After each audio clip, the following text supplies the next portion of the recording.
किताबों के बीच खाली जगहों में किताबों के बीच खाली जगहों में तुझे ऐसे सजो के रखा है कि जैसे उनमें तू मेरे पुराने अतीत की तरह छुपा है। और जैसे कि मैं कहूँ मेरे मन में कोई नास्तिक आज भी बाकी है। मेरे मन में नास्तिक कोई आज भी बाकी है। मैंने तुझे अपना ईश्वर बना के रखा है।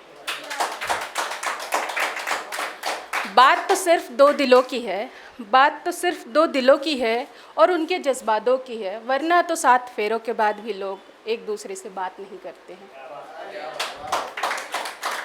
और अभी चल रहा है बारिश का मौसम, तो उस पे कुछ लिखा है। चाय के कप में तुम्हारा साथ और तुम्हारे साथ का वो पहला सुबह का साथ। चाय के कप में वो तुम्हारा साथ और साथ में पहला तुम्हारा साथ मुझे अपने बेहतरीन लम्हों में से एक नज़र आता है।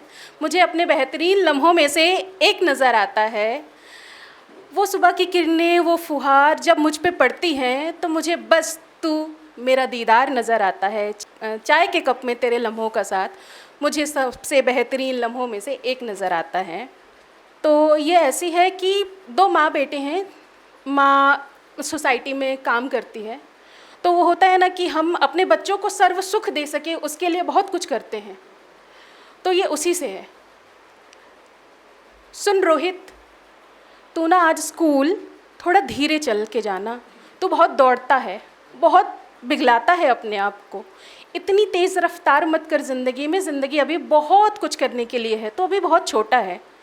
यूँ दौड़ दौड़ के बस को पकड़ा ना कर। ऐसा कहते हुए उसकी माँ वहाँ से निकल गई और वो सोसाइटियों के बीच से जा रही थी कि पीछे पीछे उसका बेटा चला आया। उसने एक बहुत सुंदर सी केक की शॉप देखी और उसने कहा, माँ 1 हफ्ते बाद ना मेरा बर्थडे है, मुझे यही केक चाहिए, मुझे ला के दोगी क्या? माँ ने कहा, हाँ अभी तो बहुत वक्त है, मैं कर लूँगी। ऐसा करते करते उसने सोचा कि कितने में आएगा, पूछी। उसके पास तकरीबन उसका जो मंथली इनकम है वो होता था 1500 रुपये और वो केक 3000 का था। वो सोचने लगी कि मैं और क्या क्या करूं जिससे मैं अपने बच्चे के दिल की खुशी को रख सकूं, उसकी बात को रख सकूं।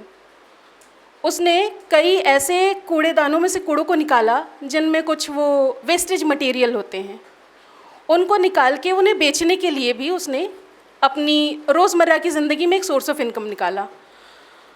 उसको बेचने गई, अलग अलग सोसाइटियों में जाके अलग अलग काम ढूंढा, अलग अलग किया। चीज़ों को करने के बाद उसने एक चीज़ को इकट्ठे करके रखा। उससे पहले ही एक दिन उसकी मालकिन ने कहा कि आज भी मेरी बेटी का जन्मदिन है, तुम इस जगह को सजा के रखना और जो भी वेस्टेज मटेरियल है उन्हें तुम ले जाके कहीं डंप कर देना।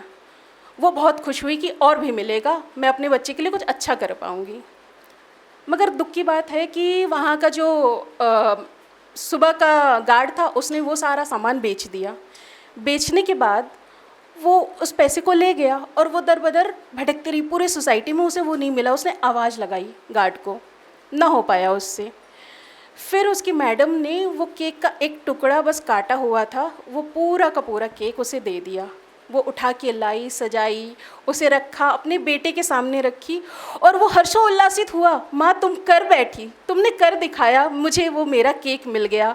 वो मन की खुशी, वो बात जो उसमें आई ना, वो कोई भी माँ कल्पना नहीं कर सकती कि अपने बच्चे को सब कुछ ना देते हुए भी वो बहुत कुछ दे पाई। भले ही वो हाफ था, मगर उसने उसकी खुशियों को पूरा किया।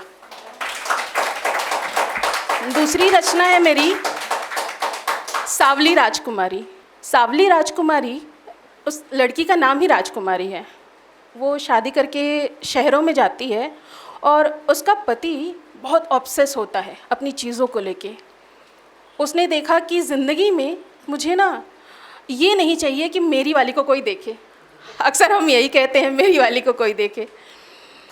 तो उसने जान के एक ऐसी लड़की से शादी की जिसकी तरफ कोई देखेगा ही नहीं। वो गुण में संपन्न थी, वो सर्वगुण संपन्न थी, वो उच्च शिक्षित थी, मगर उसका रंग थोड़ा सांवला था। मगर उसके घर वालों ने बहुत सोच समझ के ये नाम रखा था राजकुमारी। वो वाकई राजकुमारी थी। वो अपने यार दोस्तों से मिलते हुए कहा, आज तुम नहीं देख रहे हो मेरी बीवी को, क्यों, ये सावली है ना? सब थोड़ा सा अजीब सा शक्ल बनाए और कहने लगे, नहीं भाभी के सामने ही हम बात नहीं कर सकते, उन्हें अच्छा नहीं लगेगा। मगर वो सांवली राजकुमारी उसकी ज़िंदगी में बहुत उन्नति लेके आई। एक टाइम आया जब उसकी ज़िंदगी का वो दौर चल रहा था जिस दौर पे हर कोई चाहता है कि अर्धांगिनी उसे सपोर्ट करे, उसका पिलर बने, सपोर्ट सिस्टम बने। उस टाइम पे वो सांवली राजकुमारी ने बहुत कुछ किया, अलग अलग तरह के ट्यूशन्स पढ़ाए, अलग अलग तरह की जगह में जाके शिक्षा संस्थानों में अपने लिए अप्लाई किया। और वो दौर ऐसा था कि आज मिल रहा है, कल खाने को शायद ना मिले। उसने सपोर्ट किया, उसने सारी चीज़ें की, और वो राजकुमारी वाकई में उसकी ज़िंदगी की राजकुमारी बनी। तो इससे ये उसे समझ में आया कि रंग रूप कायाकल्प कुछ नहीं होता जीवन में। जो होता है एक इंसान का मन, दिल, उसके बाद वो उसको किस तरीके से निखार रहा है। ये संगनी का मतलब होता है साथ चलना, चाहे वो धूप हो, बारिश हो, फिर वो दलदल ही क्यों ना हो, वहाँ से निकालना। तो ये राजकुमारी ने उसकी ज़िंदगी को संवारा और उसे लगा कि नहीं, ये वाकई में राजकुमारी है, मुझे ज़िंदगी में और कुछ नहीं चाहिए था, ये मिल गया। मैंने इसके रंग रूप को देख के इसे बहुत तौहीन की, बहुत इसकी उपेक्षा की, लेकिन मैं गलत था। आज मेरे जीवन में जो कुछ है इसके लिए है। इसलिए कहते हैं कि ज़िंदगी में अर्धांगिनी या फिर जो मेल पार्टनर है वो अगर अच्छा मिल जाए ना, ज़िंदगी हमेशा खुशी से चलती है। धन्यवाद। अगर आप ये वीडियो YouTube पर देख रहे हैं तो हमारे चैनल को सब्सक्राइब करें और बेल आइकन को दबाना ना भूलें। अगर आप Facebook पर ये वीडियो देख रहे हैं तो हमारे पेज को लाइक करें।